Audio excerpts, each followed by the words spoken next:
Assalamualaikum warahmatullahi wabarakatuh dan salam sejahtera. Saya Cikgu Amira dari Sekolah Kebangsaan Taman Mutiara dan pada hari ini kita akan melihat kepentingan sifat-sifat kepimpinan para mesuara yang boleh dicontohi. Para mesuara merupakan pengasas Kesultanan Melaka yang berasal dari Palembang. Para mesuara mempunyai sifat kepimpinan yang boleh dicontohi. Antara nilai yang boleh dicontohi daripadanya ialah para mesuara merupakan seorang pemimpin yang bijaksana. Para mesuara telah membuat keputusan yang bijak dalam pemilihan kedudukan Melaka. Lokasinya yang terletak di tengah-tengah tebing Selat Melaka yang menghubungkan negara China ke India dan Timur telah menjadikannya tempat yang amat sesuai sebagai pusat perdagangan. Kedatangan pedagang-pedagang Arab serta pedagang-pedagang dari Timur dan Barat telah menjadikan Melaka sebagai sebuah pelabuhan entrepot yang sibuk dengan ratusan kapal yang singgah setiap tahun.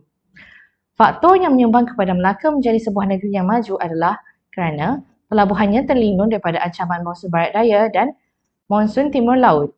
Seterusnya, para mesuara juga merupakan seorang pemimpin yang bijak dalam diplomasi. Sebagai buktinya, para mesuara telah menjalinkan hubungan perdagangan dengan China. Dengan terjadinya hubungan diplomatik ini, baginda telah menyelamatkan Melaka daripada ancaman luar terutamanya dari Siam.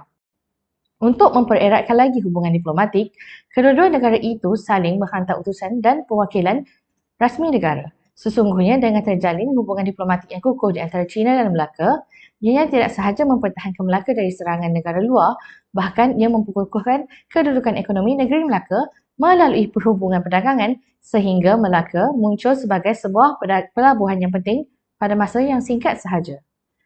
Seterusnya, para mesuara merupakan pemimpin yang sentiasa berusaha. Hal ini dapat dilihat apabila para mesuara dan pengikutnya telah melarikan diri ke Temasek ataupun Singapura.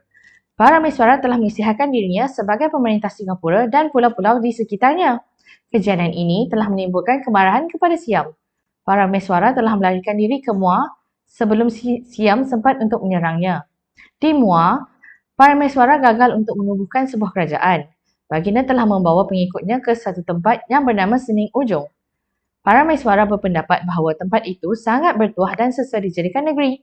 Para mesuara menamakan tempat itu berdasarkan nama pokok yang disandar, iaitu Pokok Melaka. Ini menunjukkan bahawa para mesuara berusaha untuk menubuhkan kerajaan bersama pengikutnya. Seterusnya, para mesuara merupakan pentadbir yang sistematik. Kesultanan Melayu Melaka bermula dengan pengasasnya iaitu para mesuara yang telah membentuk sistem pentadbiran yang lebih sistematik serta teratur. Sultan telah melantik pembesar yang bertanggungjawab dalam urusan hal ehwal balai rung seni, tentera yang menjalankan tugas dalam pemerintahan beraja. Sultan juga telah melantik pembesar yang berfungsi sebagai pentadbir, pelaksana undang-undang dan peraturan serta menghakimi perbicaraan, mengawal dan melaksanakan protokol serta adat istiadat.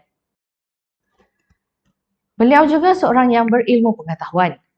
Kejayaan Melaka dalam bidang ilmu pengetahuan dapat dilihat apabila Melaka berjaya melahirkan golongan cerdik pandai serta ulama yang berpengaruh tinggi.